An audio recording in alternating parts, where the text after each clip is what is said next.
Hello students, this is Dr. Srinivas Kesharti. Welcome to another session on uh, bonding in solids and X-ray diffraction, isn't it? So in the previous sessions, we have studied the theory of bonding and types of bonding. So now let us study what is X-ray diffraction and Bragg's law. So X-ray diffraction is a technique used in crystallography to determine the structure of the crystals, geometrical structure of the crystals. So this Bragg's law is the basic law of X-ray diffraction. So let us try to understand what is meant by X-ray diffraction and what is Bragg's law. X-rays are electromagnetic radiations, isn't it? They undergo diffraction like ordinary light, isn't it? So all the electromagnetic waves undergo the phenomena like visible light, like reflection, refraction, diffraction, polarization, and all that. So these X-rays are electromagnetic radiations. They undergo diffraction. What is meant by diffraction? Diffraction is a phenomena in which there is encroachment of light in the geometrical shadow or bending of light at the edges of sharp obstacles is called as diffraction. Light bends at the edges of sharp obstacles, isn't it? So this is called as diffraction, isn't it? So these X-rays are electromagnetic radiations. They undergo diffraction like ordinary light.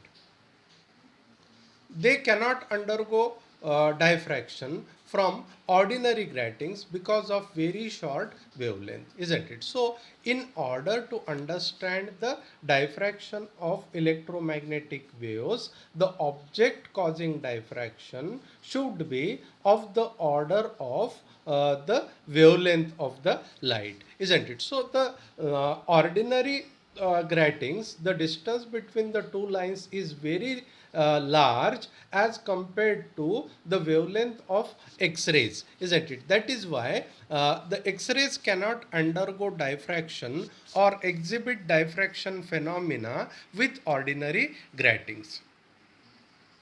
In 1912, German physicist Max von Laue suggested the use of single crystal to produce diffraction of X-rays. So, Van Laue did series of experiments with different crystals, and she suggested that crystal can produce diffraction of X-rays, isn't it? So, the distance between the atomic planes or interatomic distance is comparable with the wavelength of X-rays. So, X-rays can undergo diffraction uh, with crystals.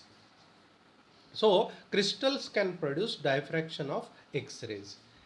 A crystal can act as a grating for X-ray because all the atoms in a crystal are arranged regularly with interatomic spacing equal to few angstrom unit, isn't it? So the atoms in a crystal are arranged in a regular fashion, and interatomic spacing in the crystal is of the order of wavelength of the X-rays. That is why X-rays can undergo diffraction with crystals, isn't it? Uh, Friedrich and Knipping demonstrated diffraction of X-rays from zinc blende crystal, isn't it? So this Friedrich and Knipping demonstrated the diffraction of X-rays from zinc blende crystal. The diffraction pattern obtained on the photographic plate shows series of dark spots arranged in a definite order. So, when X-rays are incident on the zinc blende crystal and the diffracted beam is allowed to fall on the photographic plate and the photographic plate was developed. We will see this experiment in the subsequent sessions, isn't it? So when the photographic plate was developed, it was found that the photographic plate shows a series of dark spots arranged in a definite order, isn't it? So these dark he observed dark spots on the photographic plate and these dark spots were having a definite order. They were arranged in a definite order. They reflect the symmetry of atoms inside the crystal. So they concluded that the X-rays can undergo diffraction when they are passed through certain crystals. It is like it is called Low's pattern. The pattern that is obtained on the photographic plate is called as Low's diffraction pattern. It reflects the symmetry of the crystal. So this Low's diffraction pattern reflects the symmetry of the crystal, isn't it? Like we use the X-ray technology to find the cracks in the bones, isn't it? So, likewise, we get a diffraction pattern when X-rays are passed through certain crystal and the diffraction pattern produced on the photographic plate reflects the symmetry of the crystal. The X-ray diffraction is an important tool to determine structure of crystals and to determine wavelength of X-rays, isn't it? So, this X-ray diffraction technique is an important tool to determine structure of the crystal and we can also determine the wavelength of the X-rays if other parameters like interatomic distance or the interplanar spacing and the diffraction angle is known, we can determine the wavelength of X-rays, isn't it? What is meant by X-ray diffraction? If atomic electrons are irradiated by a beam of monochromatic X-rays, isn't it? They start vibrating with a frequency equal to frequency of incident X-rays. So, when crystals are exposed to X-rays, are irradiated by a beam of X-rays, the electrons in the atoms and molecules of the crystal they start vibrating. These electrons start vibrating with a frequency equal to frequency of incident X-rays. As the accelerating charges emit radiations, we know the stationary charges produce electric field. The charges in uniform motion produces current and the accelerated charges produce electromagnetic radiations. So the accelerating charges produced electromagnetic radiations. The vibrating electrons act as a source of secondary radiations having same frequency as that of incident X-rays. So a crystal is irradiated with X-ray beam. The electrons in the atoms and molecules of the crystal start vibrating with a frequency equal to the frequency of incident X-rays and these vibrating electrons, accelerated electrons emit secondary radiations, isn't it? And the frequency of these secondary radiations is same as that of the incident X-rays. These secondary X-rays spread in all directions. These secondary X-rays travel in all directions. This phenomena may be regarded as scattering of X-rays, isn't it? So this phenomena can be regarded and termed as scattering of X-rays. if the wavelength of X-rays is of the order of atomic dimensions, if the wavelength of incident X-rays is of the order of incident radiations or atomic dimensions, then the radiations emitted by electrons undergo constructive or destructive interference, producing maxima and minima in certain directions. So these diffracted X-rays produce the maxima and minima. They can undergo a constructive or destructive interference, isn't it? Producing interference maxima and minima where the conditions are satisfied. Let us consider a one-dimensional row of similar atoms with interatomic spacing A, isn't it? Let us consider a one-dimensional row. This is a one-dimensional row of atoms, isn't it? Having interatomic distance A, and a beam of X-rays is incident on this set of atoms. So let us consider a one-dimensional row of similar atoms with interatomic spacing A. Let X-rays of wavelength lambda be incident on the row of atoms such that wave crests are parallel to the row. These wave crests are parallel to the row, isn't it? Now, so this is uh, a row of atoms. This is a row of similar atoms having interatomic distance A. A beam of X-rays is incident on this row of atoms. Now, these electrons in these atoms start vibrating with a frequency equal to frequency of these incident X-rays, and these electrons emit secondary radiations, and the frequency of these secondary radiations is same as that of the incident X-rays, and these secondary X-rays emitted from these atoms travel in all directions. So these secondary radiations undergo interference, and they produce interference maxima and minima. The atoms emit secondary waves which travel in all possible directions.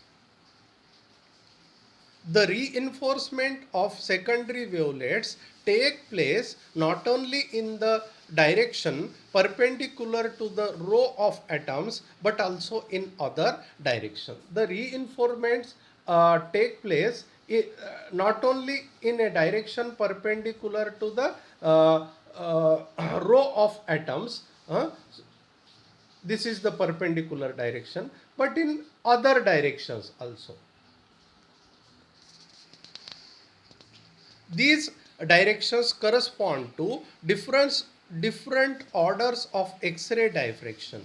The zeroth order, the first and second order diffraction directions are shown in figure. So this is the zeroth order diffraction, this is the first order diffraction, this is the second order diffraction, and like that.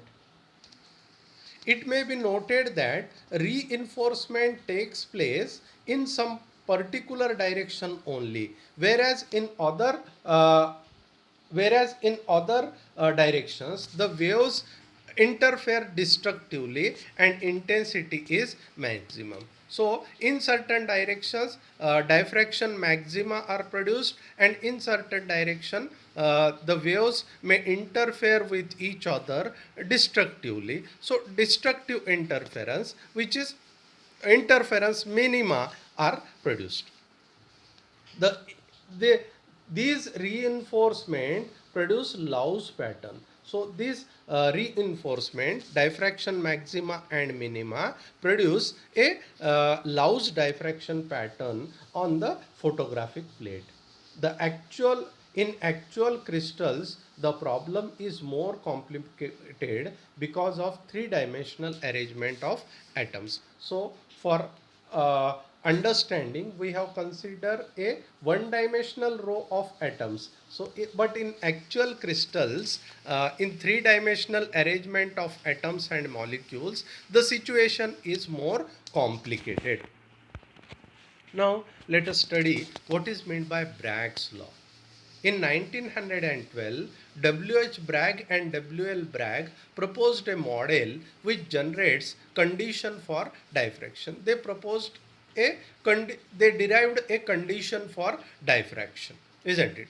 They considered that the crystals can be divided into various sets of parallel planes. So, they considered that the crystals can be divided into various sets of parallel planes, atomic planes, isn't it? So, we can consider that to be like the mirrors, atomic planes like the mirrors. X-rays are supposed to be reflected by such parallel atomic planes, resulting in a constructive interference of reflected rays. So these atomic planes can be regarded as the mirrors, and X-rays are supposed to be reflected by such parallel atomic planes, resulting in constructive interference of reflected rays. Thus, the problem of diffraction of X-rays were converted into reflection of X-rays by parallel atomic planes. Therefore, the diffraction of X-rays, the problem of diffraction of X-rays was converted into reflection of X-rays by parallel atomic planes. Therefore, the words diffraction and reflection are mutually interchangeable. Bragg derived a simple relation which serves as the condition for Bragg's reflection to occur. Bragg derived a very simple relation which serves as the condition for Bragg's reflection to occur. This is called as Bragg's law. Consider a set of parallel atomic planes. So let us consider a set of parallel atomic planes like this.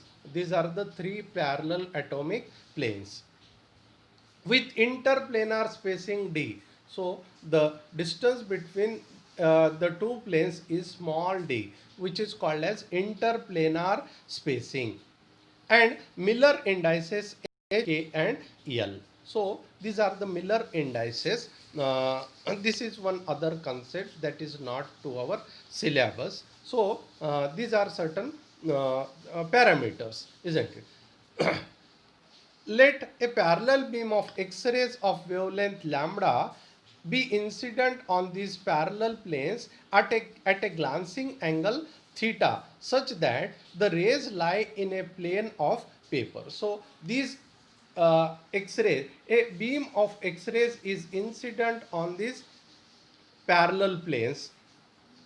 So two rays are shown.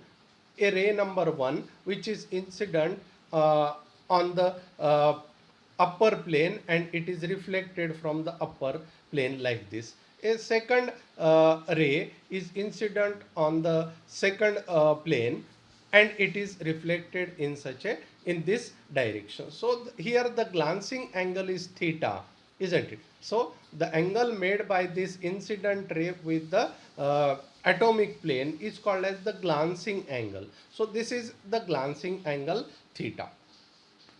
Consider two such rays 1 and 2 striking the first two planes and getting partially reflected at the same angle theta. So this, and if this angle is theta, the angle of reflection, this angle is also theta. The angle made by the reflected beam with the uh, atomic plane is also theta. The diffraction is as a consequence of constructive interference of these reflected rays. The diffraction is as a result of constructive interference of these reflected rays. Let PL and PM are the perpendiculars drawn from P on the incident and reflected rays respectively. Let PL, so this is PL, and PM, we are drawing two perpendiculars from point P on the second ray, isn't it?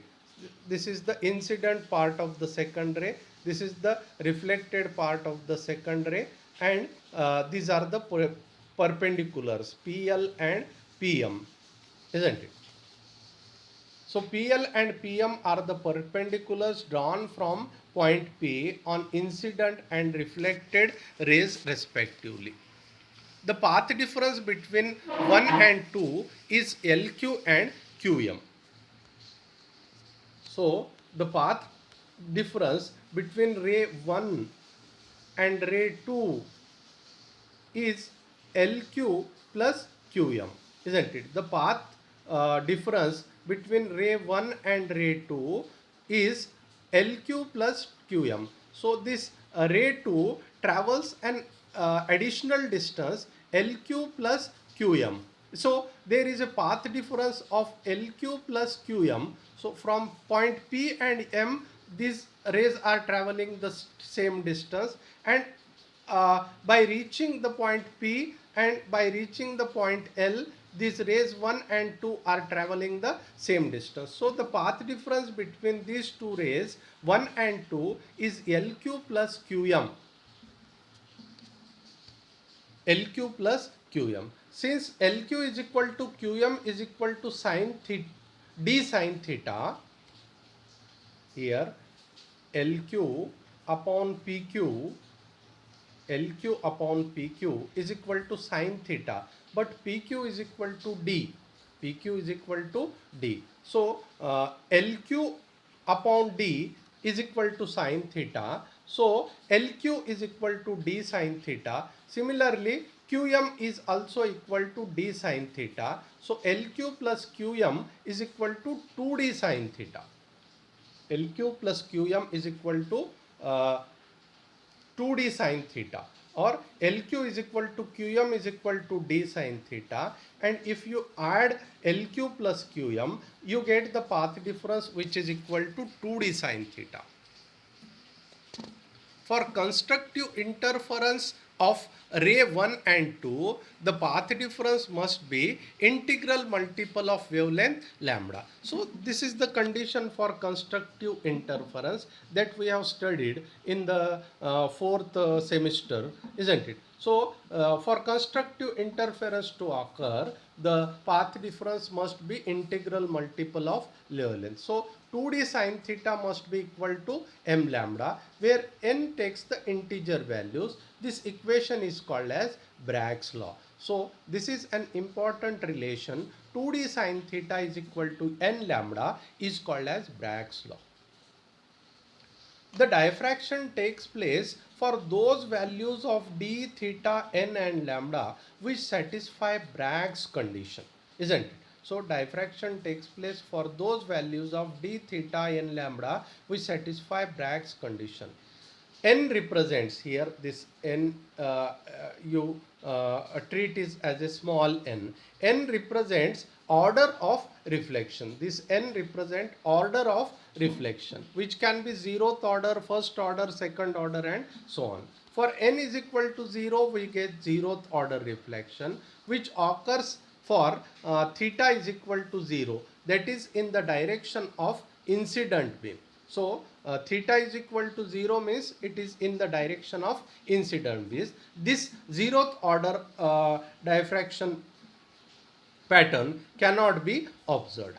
For given values of d and lambda, higher order reflections occur for larger values of theta. For certain values of d and lambda, higher order reflections occur for larger values of theta. The diffraction lines corresponding to n is equal to 1, 2, 3, 1, 2 and 3 are called first order, second order and third order diffraction lines. So for n is equal to 1, the diffraction line is called as first order. For n is equal to 2, it is called as second order, and likewise for n is equal to 3, it is called as third order. The intensity of reflected lines decreases with increase in the value of theta and n. As the value of glancing angle and order goes on increasing, the intensity of the reflected lines goes on decreasing. Like in case of diffraction pattern in a diffraction grating, we have seen that the intensity in case of second order diffraction image is less than the intensity at the first order maxima, isn't it? So the intensity of a second order maxima is less than intensity of the first order maxima, and as the order goes on increasing, the intensity goes on decreasing. Here the intensity of the reflected lines decrease with increase in the value of theta and n. The highest possible value is determined by the condition that sine theta is less than or equal to 1. The highest order, the highest possible value, the highest order that can be observed is determined from the condition that sine theta is less than or equal to 1. Sine theta always takes the values from 0 to minus 1. Or from minus 1 to plus 1, isn't it? So it is always less than or equal to 1. So lambda must be less than or equal to d. So if sine theta is less than or equal to 1, lambda must be less than or equal to d for Bragg's reflection to occur. If we take d, the interplanar distance, to be equal to 10 to the power minus 10 meters, we get lambda of the which is less than or equal to 10 to the power minus m meters, that is 1 angstrom, isn't it? So for the atomic scale, isn't it, in order to obtain the diffraction from crystals, we should have the value of the incident electromagnetic radiations of the order of 10 to the power minus 10 meters, and X-rays are having the wavelength of the order of 10 to the power minus 10 meters, isn't it? Or 1 angstrom, of the order of 1 angstrom unit, isn't it? So X-rays are can be used to determine the structure of the crystal. Or so X-ray diffraction is an important tool to study the geometrical structure of atoms and molecules in the crystal. So the X-rays having wavelength in this range are preferred for analysis of crystal structures, isn't it? So we come to the end of the video. In the next session, we will study some techniques like Lau's diffraction pattern, or Lau's diffraction technique, or Lau's method, or a rotating crystal method to determine the structure of the crystal, isn't it? So in today's lecture, what we have studied? We have studied what is meant by X-ray diffraction, isn't it? How the diffraction takes place in the crystals. Then we have derived the Bragg's law, that is 2d sine theta is equal to n lambda, isn't it? So we come to the end of the session. Uh, uh, Thank you for your patient listening. Subscribe our channel, like, share and comment on our videos, and uh, press the bell icon. Thank you. Thank you very much.